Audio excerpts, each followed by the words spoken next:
존나 카리스마 있어. 안녕하세요, 개미입니다. 이번 테스트 서버에 차도람 감시가 등장했죠. 생존자들을 찌릿찌릿하게 만들어주는 전대미문의 마법사, 바로 은둔자입니다. 은둔자는 죄수의 새성격인 감사지만 의문의 폭발사고로 죄수의 아버지가 죽자 친구이자 동업자였던 은둔자가 그의 연구 기록을 가로채면서 죄수와 큰 갈등을 빚게 되는데요. 죄수 피비와 비교해보았을 때 서로 모습이 다른 것을 보아하니 무엇인가 오해가 있었지 않나 의심되는 가운데 사도의 남자친구가 아니냐는 킹리적 가심까지 발동하면서 많은 죄들의 관심을 한 번에 모았는데요. 은둔자의 스킬 사용 방식과 효과음도 죄수와 똑같은 것으로 보아 둘의 회로 싸움으로 이어질 것으로 보이고 있죠. 지난번 골동품 상인의 파격적인 등장 이후 분명 사기키로 등장할 것으로 예측됐던 은둔자가 생각보다 더딘 모습이라 다들 아쉬움을 금치 못하고 있는데요. 하지만 확실히 장점이라고 불릴 만한 능력들을 소유하고 있음에는 변함이 없습니다. 현재 공개된 모습을 기준으로 은둔자의 기본적인 능력은 무엇이고 양날의 검으로 다가오는 감지 스킬, 전화에 대한 필수적인 개념 등 은둔자라는 감찰을 이해하기 쉽도록 설명드릴 예정입니다. 은둔자를 대처하시려거나 연습하시려는 분들에게 이 영상에 조금이나마 도움이 되시길 바라며 그럼 바로 시작해보도록 하죠. 은둔자는 게임 시작과 동시에 두 가지 스킬을 사용할 수 있는데요.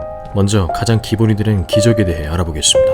에너지볼처럼 보이는 아이콘을 꾹 누르게 되면 은둔자가 전방으로 전자 에너지볼을 발사하는데 조준에는 제한이 없고 맵 끝까지 날아가는 특성을 갖고 있습니다. 이렇게 발사된 구체가 맵에 명중하면 맵에 12초 동안 존재하는 전류 자기장이 생성되죠. 명중한 위치가 너무 높으면 자기장이 생성되지 않습니다. 그러면 이걸로 대체 뭘 하는 거냐? 당연하다시피 생존자를 맞추는 겁니다. 은둔자가 에너지볼을 생존자에게 맞추면 해당 전화가 생존자에게 부여되는데요. 은둔자는 에너지를 날리기 전에 어떤 전화를 날릴지 교체 버튼을 통해 쉽게 바꿀 수 있습니다. 탐선의 자석과 동일한 방식이죠. 이어서 은둔자가 생존자의 전화와 반대 색깔인 전화를 던져서 맞추면 해당 생존자는 2초 동안 기절하게 되는데요. 직격으로 맞추지 않아도 에너지볼은 자기장을 생성하는 방식이기 때문에 범위 내에만 들어오면 중앙으로 끌려간다고 보시면 됩니다. 이를 통해 생존자가 미리 갈 방향에 던져서 동선을 차단하는 방식으로 이용할 수도 있겠죠. 굳이 생존자를 맞추지 않아도 주변 구조물이 던져 자기장을 생성하는 방향으로 사용할 수도 있습니다. 생존자에게 한 번 부여된 전화는 은둔자에게 한 대 맞기 전까지 절대로 사라지지 않는데요. 그러니 은둔자도 던지기 전에 무슨 색깔로 던질 것인지 신중히 생각해야 합니다. 은둔자의 에너지 발사는 그리 쉽지만은 않습니다. 카우보이처럼 조준점이 따로 표시되어 있지 않기 때문인데요. 한 번 잘못 날리면 그대로 뚜벅이의 인생을 걷게 되므로 은둔자의 명중률은 굉장히 중요하다고 볼 수 있습니다. 실제로 사용해보면 생각한 것보다 멀리 발사되거나 짧게 발사되는 경우가 수두룩한데 이를 도와줄 만한 야매 가이드라인이 있습니다. 바로 은둔자의 머리통인데요. 은둔자의 머리 정가운데가 조준점이라고 생각하고 발사를 하면 꽤 높은 확률로 명중시킬 수 있습니다. 은둔자는 해당 스킬을 차징해서 발사할 수 있지만 단순한 터치로 빠르게 발사도 가능하기 때문에 은둔자 머리를 이용하면 급한 상황에서 손쉽게 맞출 수 있죠. 간단한 지표로만 활용하시길 추천드릴게요. 은둔자의 지팡이는 어둠의 눈의 힘을 갖고 있다고 하는데요. 중2병스러운 설정이지만 이로 인해 평타 한 대가 1.2 데미지라는 특별한 능력을 보유하고 있습니다.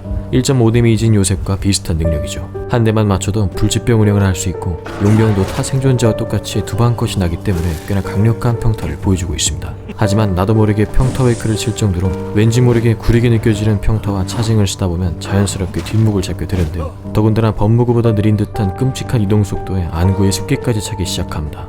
불행 중 다행으로 느린 이동 속도는 테스트 서버에서만 그런다고 하는데 기본 설정에 따라 나이아스와 마리의 이동 속도와 똑같을 것이다 라고 생각하시면 될 것 같네요.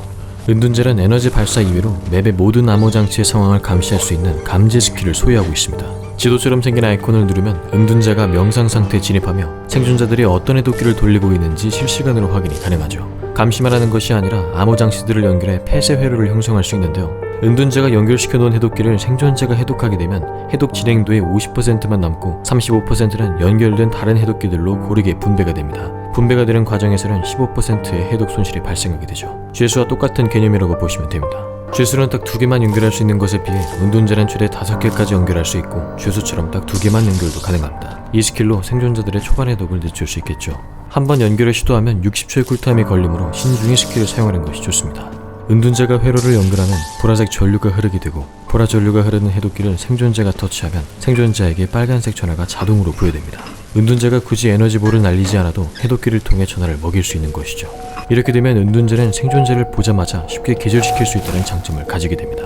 예? 그럼 너무 사기 아닌가요? 라고 하실 수 있겠지만 그렇지만도 않습니다. 같은 전화를 지닌 생존자들끼리는 피해를 나눠서 받기 때문인데요. 같은 전하를 지닌 생존자 수에 따라 데미지를 나눠 갖는 방식입니다. 은둔자의 평타가 1.2 데미지니까 거기에 같은 색깔인 생존자 수를 나누면 같은 전하를 지닌 생존자 한 명이 받는 피해를 나눠서 받기 때문인데요.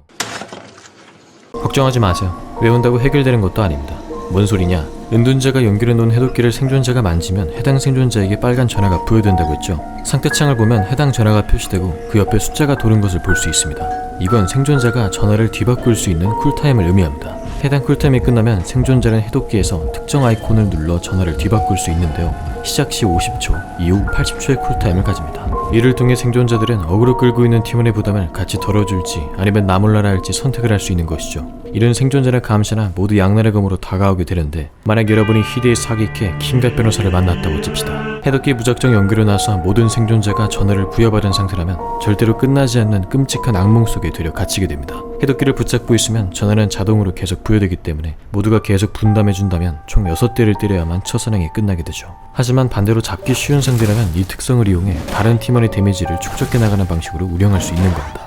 하지만 뉴비들이 거의 없어진 현재로서는 후자는 드문 경우에 속하므로 휴대폰 던지고 싶지 않으면 무작정 회로를 많이 연결하는 행동은 자제해야 합니다. 진짜 때려도 안 죽고 반피 조향사의 향수도 멀쩡히 먹힐 정도입니다. 공이를 먹여도 아무렇지 않은 기괴한 모습을 보여주죠.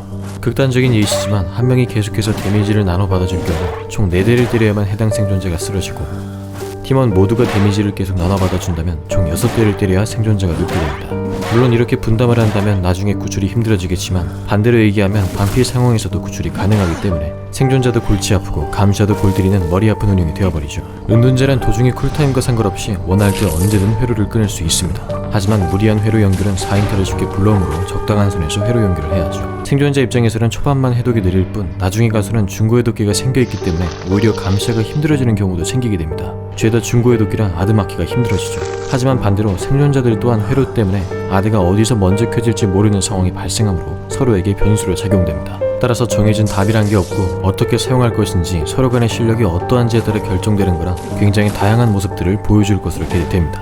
생존자들은 중간중간 자기도 모르게 팀원 때문에 맞기 때문에 항시 긴장을 타고 있어야 하는데요. 개공이의 빡빡이도 전화를 먹을 수가 있는데 데미지를 나눠받으면 한 대로는 안 쓰러지기 때문에 손쉽게 생존자들의 데미지를 쌓을 수 있습니다. 개공이는 팀원들 몰래 트롤을 해볼 수 있겠죠. 불치병만 만들고 그 이후부턴 그냥 연결을 안 해버리는 한방컷 전략도 재밌을 것 같네요. 개인적으로는 붕괴 인격을 추천드립니다.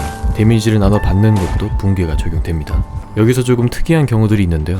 나중에 패치 가능성이 있으므로 참고용으로만 봐주시기 바랍니다. 묘지기의 경우 삽을 사용하면 전화가 없어지는데 의도한 것인지는 현재 의문이고요. 소녀 또한 팀원에게 기생하면 전화가 사라집니다. 여기에 더해 전화를 갖고 있는 생존자가 캐비넷에 들어가면 전화가 없어지고 있는 상황이고요. 쉴드 상태인 교수나 정원사는 분담 데미지를 한 번 막을 수 있습니다. 똑같은 원리로 선지자의 부엉이도 쉴드 판정에 들어가기 때문에 사용 시 유의해야겠죠. 심리학자의 경우 호루라기를 사용하는 도중 분담 데미지가 들어오면 도중에 끊겨버립니다. 무료의 경우 분담 데미지를 멧돼지가 대신 맞아주지 않습니다. 조향사는 분담 데미지가 들어오기 전에 향수를 쓰면 없앨 수 있기는 하지만 실전 가능성은 좀 떨어집니다. 대신 상대할 때는 황수가 꽤나 유용한 것 같긴 하네요. 하지만 모든 이들을 능가하는 최강의 존재가 있었으니 바로 귀요미입니다. 귀요미는 자가치료라는 변호사급 사기 스킬을 갖고 있어서 혼자서 탱커 마냥 데미지를 나눠받아도 상관이 없고 중간에 쓰러진 생존자도 빠르게 치료 가능하죠. 은둔자다가 의사 나오면 정말 끔찍합니다. 참고로 데미지 나눠받을 때에는 공포 일격이 포함되지 않습니다. 태섭은 포함시키고 있는 느낌인데 설명에는 안 된다고 되어 있기 때문에 추후 수정이 될 것 같고요. 은둔자는 해독기 연결만이 아니라 후반에 탈출구도 연결해 빨간 전화를 부여시킬 수 있는데 만료 데미지는 분담이 되어 들어가기 때문에 오히려 패배의 요인이 될 수 있으므로 신중히 선택하시기 바라겠습니다. 추격을 하다 은둔자가 첫 번째 존재감을 갖게 되면 집중이라는 스킬이 개방됩니다. 이 스킬은 은둔자의 유일한 희망과도 같은 스킬인데요. 해당 스킬을 클릭하면 은둔자가 지팡이 끝으로 관념을 집중시켜 에너지볼을 공중으로 띄웁니다. 이때 은둔자는 제한 시간 동안 공중 시야를 얻게 되는데 가고 싶은 곳으로 조준을 한 다음 아이콘을 터치하면 은둔자가 해당 위치로 순간이동을 시도하면서 자기장을 방출합니다. 에너지 볼트를 쓰지 않아도 손쉽게 이동만으로 생존자를 기절시키거나 빠르게 따라붙을 수 있겠죠. 사용거리에는 제한이 있는 모습이긴 하지만 이 집중으로 전화도 부여할 수 있기 때문에 집중 후 에너지파로 사냥을 하거나 에너지파 먼저 쓰고 집중으로 따라붙어도 되는 등 추격에 좀 더 자유로운 모습을 보입니다. 이 집중이 은둔자의 희망인 이유는 맵을 뚫어버리면서 이동하기 때문인데요. 주변 장애물이 있든 말든 상관없이 5인격 감시자 중 유일무이한 추격 능력을 보여줍니다. 달빛강공원의 다리도 가뿐하게 넘어갈 수 있으며 호수마을 배 위에서 맵 절반에 해당하는 거리를 날아갈 수도 있죠. 또한 이렇게 공중시야 상태에서는 전화 전환도 가능합니다. 에너지파를 먹이고 빠르게 집중을 써야 하는 경우가 있는데 그럴 때 굉장히 유용합니다. 여기서 더 좋은 건 이 상태에서 에너지파도 날릴 수 있다는 건데요. 집중 상태에선 조준점이 표시되기 때문에 정확도도 있고 더 먼 곳에서 장애물 뒤에서 몰래 전화를 먹일 수 있겠죠. 그리고 바로 전화를 받고 이동을 하면 빠른 사냥도 가능해집니다. 다만 은둔자의 도착 위치는 생존자에게도 보이므로 생존자들은 범위를 보고 나름 대처가 가능할 것으로 보이네요. 집중은 쿨타임이 꽤 길기 때문에 신중하게 조준을 사용하시기 바라고요. 집중 스킬을 썼을 때 그냥 취소하는 아이콘이 있기는 한데 쿨타임에 적용된다는 사실 참고하면 좋겠습니다. 그렇게 은둔자가 풀존재를 갖게 되면 추격에 있어서 한층 더 강력해지는 모습을 보여주는데요. 따로 스킬이 추가되지는 않지만 에너지파를 한 번 더 날릴 수 있고 집중도 한 번 더 가능하게 됩니다. 빗나가도 한 번의 기회가 더 주어지며 전화 변환을 통해 빠르게 기절도 가능하죠. 개인적인 생각이지만 9시 인격을 통해 빠른 존재감을 확보하는 것도 나쁘지 않은 선택이라고 봅니다. 생존자들이 그리 호락호락하지도 않고 에너지파는 한 번 잘못 날리면 12초 뚜벅이기 때문이죠. 첫 사냥에 자신이 있다면 9시보다 3시 인격의 히든 카드를 사용해 플래시에서 후반 텔레포트로 바꿔 플레이하는 것도 좋아 보이네요. 자, 찌릿찌릿 차가운 마계 남자, 은둔자에 대한 여러분들의 생각은 어떠신가요? 풀존재로 갈수록 메리트가 증가하는 은둔자는 장점과 단점이 뚜렷한 감시인 것 같습니다. 멀리서 해독 견제를 하거나 불치병 운영을 할 수도 있지만 커버키를 잘못 만나면 그대로 관짝이 들어갈 수 있기에 풀존재를 빠르게 만드는 것이 관건이라고 할 수 있는데요. 풀존재니 아니냐의 차이는 굉장히 심할 정도죠. 하다보면 정말 예상할 수 없는 안타전 느낌이기 때문에 자원이 굉장히 복잡해질 것 같은데요. 신캐 사용법이 복잡해지는 건 저만 그런 건가요? 도마뱀의 점프가 사기처럼 느껴졌던 옛날이 그리워질 정도보다 빠르게 변화하는 장원도 나름 볼만한 한 것 같습니다. 다음엔 어떤 방식으로 크게 뇌절함의 등장할지 기대가 되거든요. 이번 감시자의 황스도 공개됐는데 은둔자를 본격적으로 하시는 분들에게 이 영상이 조금이나마 도움이 됐으면 하는 바람입니다. 제가 준비한 영상은 여기까지고요. 슬슬 가을 시즌으로 접어드는데 다들 몸 조심하시고 항상 행복한 하루 되시길 바랄게요. 그럼 저는 또 다른 영상으로 찾아뵙도록 하겠습니다. 네, 그럼 빠이. 내가 없어져 볼게. 하나, 둘, 셋, 얍!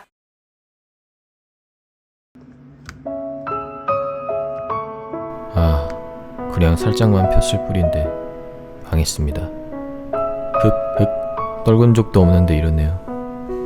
1년 전에도 이래서 무상 수리 받았는데 이젠 안 될 듯.